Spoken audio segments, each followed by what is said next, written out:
La la la la la. Bonjour à tous. Bonjour. Je vous retrouve aujourd'hui avec Jules. Donc du coup c'est mon copain Julien. Il n'est jamais apparu dans cette chaîne pour l'instant pour une simple et bonne raison. En fait j'ai jamais expliqué vraiment le but de cette chaîne. Donc je pense que c'est le moment de tout vous expliquer.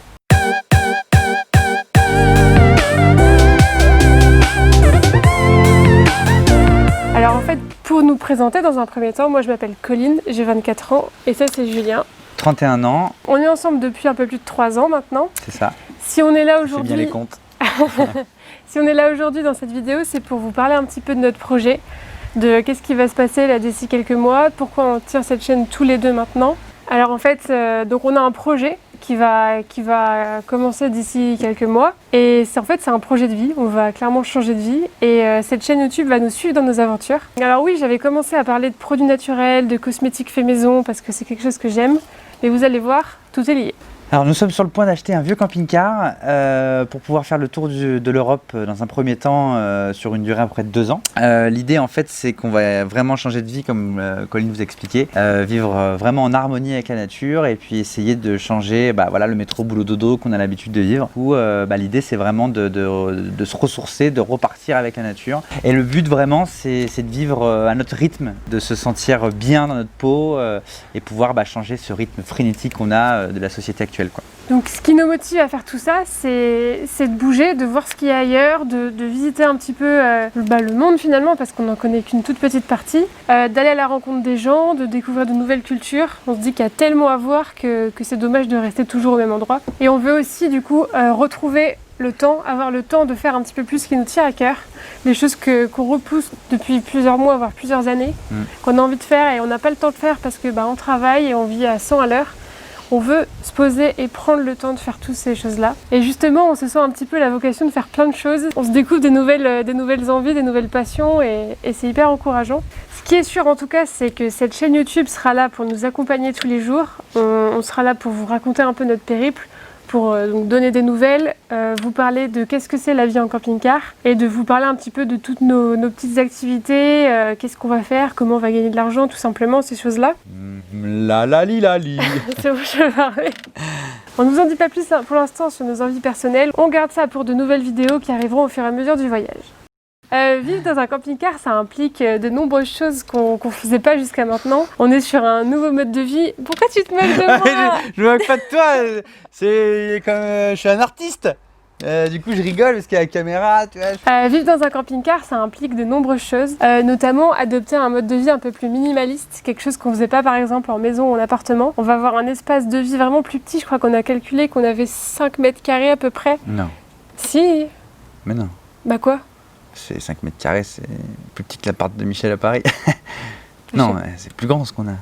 Attends, dedans on a une douche, on a un salon. On a 5 par 2. Ah oui, on a 10 mètres carrés. Voilà, on a à peu près un peu plus de 10 mètres carrés. Et du coup, ça rentrait un peu dans notre démarche. Déjà, on essayait d'avoir un impact écologique un peu plus minime. Du coup, être minimaliste, ça rentre un peu dans cette démarche. Donc ça tombait plutôt bien, ça rentrait dans notre démarche de se débarrasser un petit peu du superflu, de faire le tri dans qu'est-ce qu'on avait besoin vraiment et de se libérer finalement d'un poids matériel mais aussi d'un poids du coup à l'intérieur parce qu'on se rend compte que plus on possède de choses, plus on est encombré dans notre esprit et du coup le fait de se libérer de toutes ces choses-là, on va se sentir aussi plus léger nous-mêmes dans notre voyage. Et c'est là que démarche vers le naturel, vers les produits cosmétiques naturels se retrouve un petit peu parce que en faisant tous mes produits moi-même, que ce soit du ménager ou du cosmétique, j'ai une base de plusieurs produits. Donc je dois avoir quand même une bonne caisse avec tous mes ingrédients. Mais au final, avec tout ça, je peux tout faire et je suis pas dépendante d'un magasin ou d'un autre. On est grave autonome. J'ai mes matières premières et après, j'ai plus de déo, je refais du déo, j'ai plus de lessive, je refais de la lessive. Ouais, tu fais déo, dentifrice, lessive, ouais, c'est ça.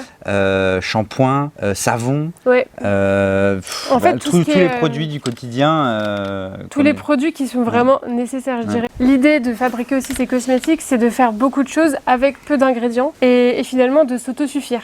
Du coup, on y vient, l'autosuffisance, c'est un peu le maître mot de la vie de voyageur en camping-car ou au van ou tout ce que vous voulez. La vie en van ou en camping-car, c'est une vie un peu de nomade, sur les routes, loin des villes, loin de tout. Proche de la nature surtout. Voilà, plus proche de la nature. Proche des lacs, des petites rivières, des coins un peu paumés, voilà, paradisiaques. Quand tu es en van, tu vas chercher un petit peu à t'éloigner un petit peu des villes, à vivre un peu en autonomie. Et forcément, tu ne pourras pas être raccordé au circuit d'eau ni à l'électricité.